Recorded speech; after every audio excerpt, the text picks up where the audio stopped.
തമിഴ്നാട് ചേരമ്പാടി വനത്തിൽ കുഴിച്ചിട്ട നിലയിൽ കണ്ടെത്തിയ ഹേമചന്ദ്രന്റെ മൃതദേഹം വിട്ടുകിട്ടാനുള്ള കുടുംബത്തിന്റെ കാത്തിരിപ്പ് തുടരുകയാണ്. കണ്ണൂർ ഫോറൻസിക് ലാബിൽ നിന്ന് DNA ഫലം ഇതുവരെ കിട്ടിയിട്ടില്ല. മൃതദേഹം 5 ആഴ്ചയായി കോഴിക്കോട് മെഡിക്കൽ കോളേജ് ആശുപത്രിയിൽ മോർച്ചറിയിലാണുള്ളത്. ബെൻസൺ ബാബു ചേരുന്നു വിവരങ്ങളുമായി. ബെൻസൺ, ഈ മൃതദേഹം വിട്ടുകിട്ടുന്നതിനുള്ള തടസ്സം എന്താണ്? നമുക്കറിയാം, ആ കുടുംബം നടത്തിയ പോരാട്ടം വളരെ വലുത് തന്നെയായിരുന്നു. ഇപ്പോൾ ഒടുവിൽ അത് ഹേമചന്ദ്രന്റെ മൃതദേഹമാണെന്ന് തിരിച്ചറിയുന്നു. ഇപ്പോൾ എന്താണ് ഇത് മൃതദേഹം വിട്ടുകിട്ടുന്നതിന് മുന്നിലുള്ള സാങ്കേതിക തടസ്സം എന്താണ്?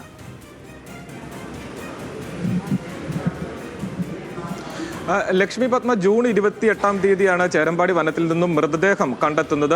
അത് ഹേമചന്ദ്രന്റെ ബന്ധുക്കൾ നേരിട്ട് കണ്ട് ഇത് ഹേമചന്ദ്രന്റെ മൃതദേഹമാണെന്ന് തിരിച്ചറിയുകയും ചെയ്തതാണ്. പക്ഷേ 1 വർഷത്തിലധികമായി ഒരു കൊലപാതകം നടന്നിട്ട് 1 വർഷത്തിലധികമായതിനാൽ തന്നെ, അല്ലെങ്കിൽ കാണാതായ 1 വർഷത്തിലധികമായതിനാൽ തന്നെ DNA പരിശോധനാ ഫലം വരേണ്ടതുണ്ട്. DNA പരിശോധനാ ഫലം വന്നാൽ മാത്രമേ അതിനൊരു ഔദ്യോഗിക സ്ഥിരീകരണം വരികയുള്ളൂ.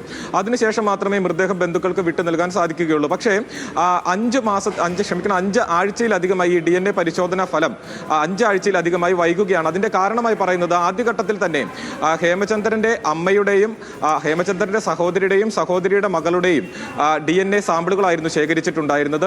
അതിന്റെ പരിശോധനാ ഫലം വരാനായിരുന്നു കാത്തിരുന്നത്. അത് വൈകിയതിനെ തുടർന്ന് വീണ്ടും ഈ കുടുംബം പോലീസിൽ അന്വേഷണം നടത്തുന്നത്. എന്തുകൊണ്ടാണ് ഇത് വൈകുന്നത് എന്നതിനെപ്പറ്റി ചോദിക്കുന്നു. അപ്പോൾ അവർ പറയുന്നത്, ഒരു സാങ്കേതികമായിട്ടുള്ള എന്തൊക്കെയോ ചില പ്രശ്നങ്ങളുണ്ട്. അത് ഈ കണ്ണൂരിൽ ലാബിൽ നിന്നുള്ള പ്രശ്നമാണ്. അതിനാൽ ഈ കുടുംബത്തിലെ ഏതെങ്കിലും ഒരു പുരുഷന്റെ സാമ്പിൾ ലഭിക്കണമെന്ന് പറയുന്നു. അതുകൊണ്ട് ഹേമചന്ദ്രന്റെ സഹോദരന്റെ മകന്റെയും സാമ്പിളുകൾ ശേഖരിച്ച് അയക്കുന്നു. പക്ഷേ അതും വൈകുന്ന ഒരു സാഹചര്യമാണുള്ളത്. ഇപ്പോൾ നമ്മൾ അന്വേഷിച്ചപ്പോൾ ഒരു 2 ദിവസത്തിനുള്ളിൽ പരിശോധനാ ഫലം വരുമെന്നും ഈ മൃതശരീരം ബന്ധുക്കൾക്ക് വിട്ടു നൽകും എന്നുമാണ് പറയുന്നത്. പക്ഷേ നമുക്കറിയാം, ഈ അടിയന്തര സാഹചര്യങ്ങളിലെല്ലാം തന്നെ, അല്ലെങ്കിൽ വൻ വിവാദമായ കേസുകളിലെല്ലാം തന്നെ സാധാരണ ഇത്തരത്തിൽ DNA പരിശോധനാ ഫലം ഏകദേശം 1 ആഴ്ചക്കുള്ളിൽ തന്നെ വരുന്നതാണ്. വളരെ അത്യാവശ്യ ഘട്ടങ്ങളിൽ നമ്മൾ നേരത്തെ ഈ ചൂരൽമല ഉരുൾപൊട്ടൽ ഉണ്ടായപ്പോൾ കണ്ടതാണ്, മണിക്കൂറുകൾക്കുള്ളിൽ തന്നെ DNA പരിശോധനാ ഫലം വരുന്ന സാഹചര്യം ഉണ്ടായിരുന്നു. പക്ഷേ ഈ 5 ആഴ്ചയിലധികം വൈകുന്നത് അത്രത്തോളം സാധാരണമായിട്ടുള്ള ഒരു സംഗതിയല്ല. അതിനാൽ തന്നെ ആ കുടുംബം വലിയ അമർഷത്തിലാണ്. കാരണം അവർക്ക് മതപരമായിട്ടുള്ള ചടങ്ങുകൾ പൂർത്തിയാക്കേണ്ടതുണ്ട്.